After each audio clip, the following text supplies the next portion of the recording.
সকলোকে মোৰ মিনি ব্লগত স্বাগতম জনাইছোঁ। আজি আছিল আমাৰ ডেমো ক্লাছ। তাৰ কাৰণে আমি 10টাত আহিছোঁ আৰু 5:30হে ছুটি হৈছিল। গোটেই দিন ইয়াতেই আছিলোঁ। এইফালে ৰিলছ বনাই আছে মডেলে।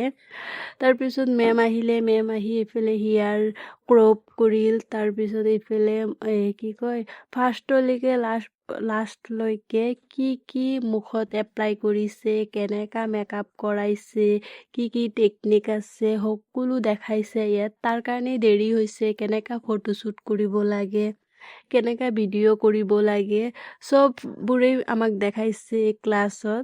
আকৌ আমাক লাষ্টত ছবিকে এটা গিফ্ট দিছে। গিফ্টটো কি দিছে মই লাষ্টত দেখাম। আৰু আজিৰ ক্লাছটো ভাল লাগিল। বহুত নজনা কথাবোৰ জানিব পাইছোঁ। এই আমাৰ মডেলগৰাকীকো ধুনীয়া লাগিছে। মেকআপৰ পিছত আৰু ধুনীয়া লাগিছিল। এইফালে হেয়াৰ ষ্টাইল কৰি আছে আৰু মেখেলা পিন্ধাইছিল। তাৰ কি হৈছিল যে গোটেই দিন মই এচিত থাকোঁতে যে মোৰ জ্বৰ হৈ গৈছিল ৰুমত অহাৰ পিছত, কাৰণ মই এচিত থাকি অভ্যাস নাই যিহেতু। এয়া আছিল আমাৰ দুটা ব্ৰাছ গিফ্ট কৰিছে, ছবিকে দিছে।